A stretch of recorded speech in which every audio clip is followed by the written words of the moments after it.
Nico Rosberg and Lewis Hamilton barely spoke for years after the 2016 championship. Their rivalry nearly tore Mercedes apart from the inside. They clashed on almost everything, from racing style to how the sport should be run. So when Rosberg sat down for a Bloomberg interview this week and sided with Hamilton on the most heated issue in Formula One right now, the paddock had to pay attention. Because if Hamilton's greatest rival agrees with him over Max Verstappen, the four-time champion might have a bigger problem than a bad car. The interview aired on Bloomberg earlier this week. Rosberg was there to talk about his investment fund, which raised $100 million at the start of this year. But the talk shifted to Formula One, and right to the 2026 rules that have split the grid wide open. The 2016 champion did not dodge the criticism. The cars go flat out through a high-speed bend and then suddenly downshift on the straight because the battery power cuts off. From a fan's point of view, it looks awkward when the fastest racing cars on the planet seem to run out of energy in the middle of a straight line. That is the exact same thing Verstappen has been saying for 3 races. But then Rosberg landed on the other side. As long as there are great battles between teams on track, the trade-off is worth it. The wheel-to-wheel fights at the front matter more than perfect energy handling. The thrill, the chaos, the passing that has more than doubled at every track this season makes the awkward moments worth living with. That is Hamilton's case, almost word for word. And it came from the one man who has every reason not to agree with Hamilton on anything. These two spent 4 years at Mercedes trying to wreck each other's title chances. The rivalry ended with a 5-point title fight in Abu Dhabi, Rosberg retiring 5 days later, and a friendship that stayed frozen until 2024. If even Rosberg is siding with Hamilton over Verstappen, the question the paddock is asking right now is simple. Who is actually left in Verstappen's corner? The real question is what happened behind closed doors to shift the picture this far. 3 races into the 2026 season, the standings tell a very clear story about who likes the new rules and who does not. Mercedes has won every single race. Great battles on track, the trade-off is worth it. Wheel-to-wheel fights at the front matter more than perfect energy delivery. The thrill, the chaos, the overtaking that has more than doubled at every circuit this season makes the awkward moments worth tolerating. That is Lewis Hamilton's position almost word for word. And it came from the one man who has every reason not to agree with Hamilton on anything. The 2014 and 2015 seasons were bad. The 2016 season was worse. Rosberg and Hamilton crashed into each other in Spain. They nearly collided in Austria. The team had to issue rules of engagement just to keep them from taking each other out every weekend. Rosberg won the championship by 5 points and walked away from the sport entirely rather than go through another year of that psychological warfare. The friendship did not thaw for 8 years.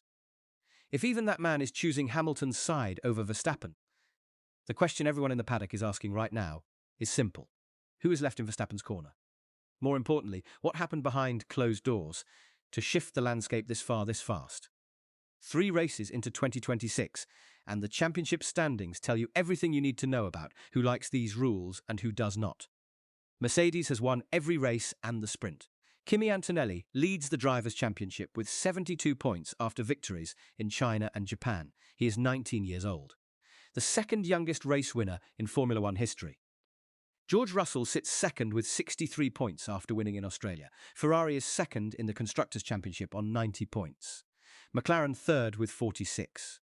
And Red Bull, the team that dominated from 2021 through 2024, sits 6th with just 16 points. Verstappen himself is 9th on 12 points. Sergio Perez at the new Cadillac team has 0. Now overlay the public statements onto those results, and a pattern emerges that is impossible to ignore. Every driver winning races loves the new regulations. Every driver struggling hates them. There is not a single exception. Lewis Hamilton, sitting 4th in the standings with 41 points in his second season at Ferrari, has become the loudest defender of these rules. In 20 years of Formula One, he says these are the only cars that let you follow through high-speed corners without losing downforce and destroying your tyres. That is a massive claim. For 2 decades, following another car closely through fast corners meant driving into turbulent air, losing front grip, overheating the tyres, and arriving at the next braking zone with nothing left to attempt to pass. The 2026 aero package with active rear wings and reduced reliance on ground effect has solved that problem. Hamilton compared his battle with Oscar Piastri at the Chinese Grand Prix to his legendary 2014 Bahrain fight against Rosberg. That race is considered one of the greatest in modern history.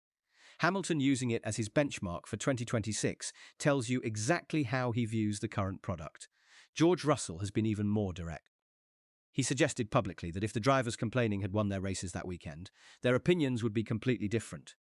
The data supports the defenders. 39 overtakes in Australia compared to 17 last year. 71 in China versus 31. 43 in Japan against 15. Those are not marginal improvements. That is a fundamental restructuring of what a Formula One race looks like. Verstappen has gone the opposite direction harder than any world champion in recent memory. The Mario Kart comparison started as a throwaway joke on team radio in Australia when he laughed about the boost button feeling like a power-up in a video game. But Verstappen did not let it go. He turned it into a weapon. After China, he went further. The racing was terrible. Anyone who enjoyed watching it did not understand what real racing was supposed to be. The whole thing was a joke. He compared the cars to Formula E on steroids. He joked about trading his simulator rig for a Nintendo Switch. And after winning a sports car race at the Nürburgring, he made a pointed comment about how refreshing it was to drive flat out without worrying about battery management. The subtext was unmistakable. Real racing happens at the Nürburgring. Whatever is happening in Formula One is something else.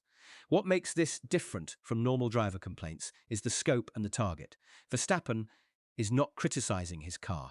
He is attacking the entire rule set, the racing product, and by extension, the intelligence of fans who enjoy watching it. That is a much bigger fight to pick. And the paddock noticed, here is the detail that explains everything. Every major critic of the 2026 regulations is having a terrible season. Verstappen sits ninth. Lando Norris suffered double retirements in China and called these the worst Formula One cars ever made.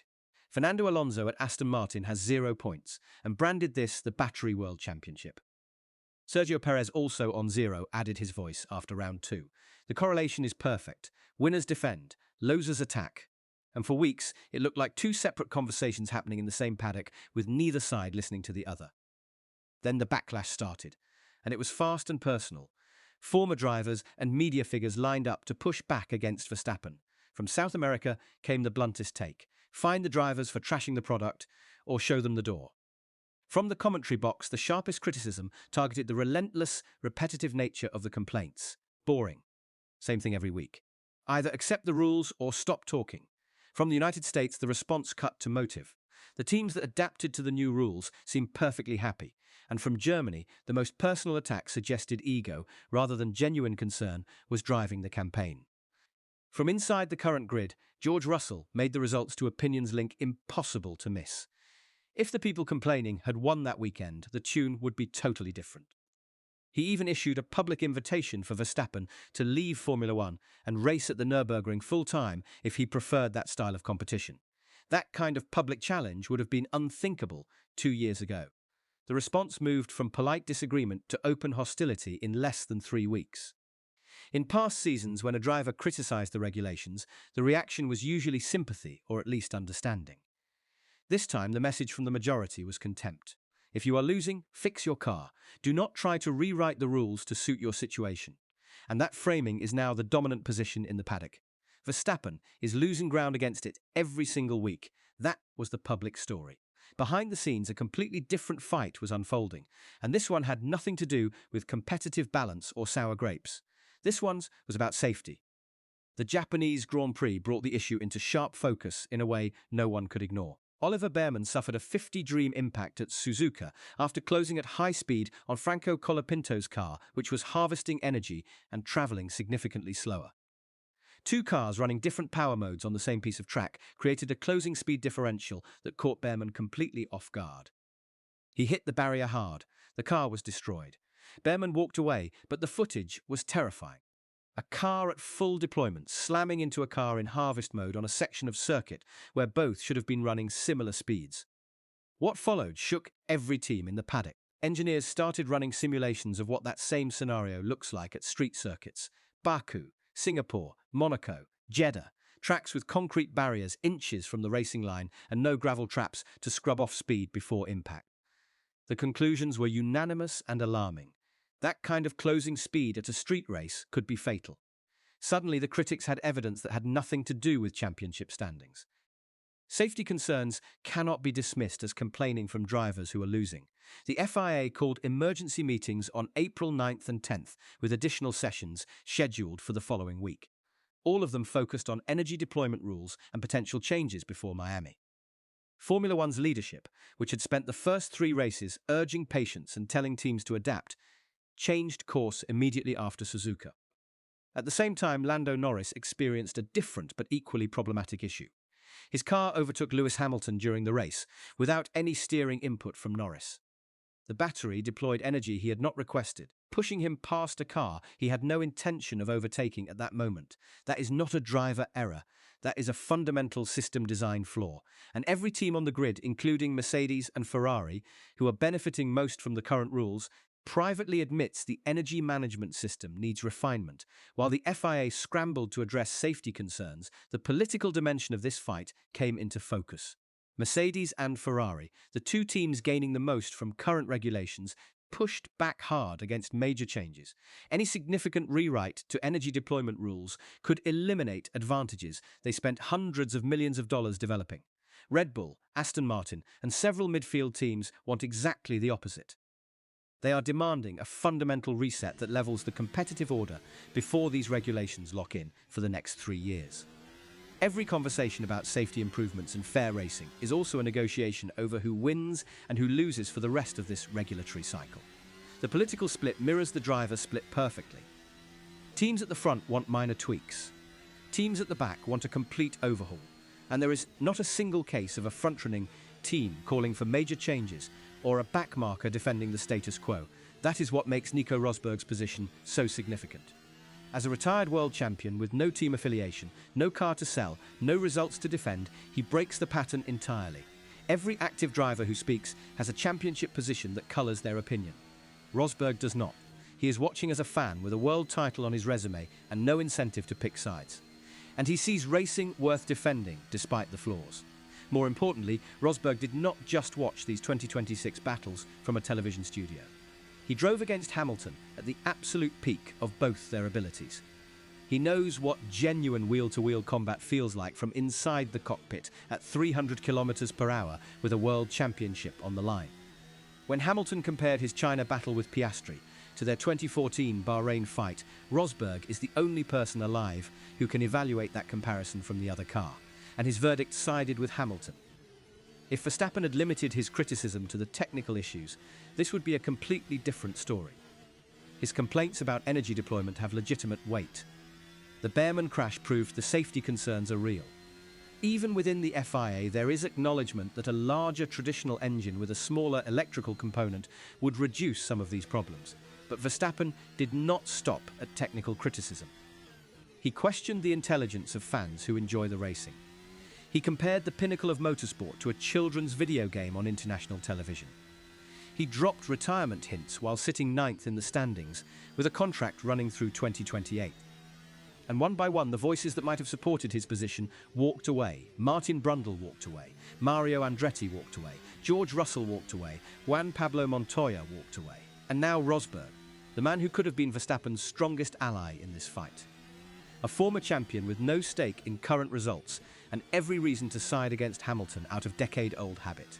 He walked away too. Changes are coming. The FIA has committed to adjustments, and new rules could appear as early as the Miami Grand Prix. How much changes and how quickly is now the central fight, because every modification reshuffles the competitive order. Teams that optimized for current regulations want minimal intervention. Teams struggling want complete rewrites.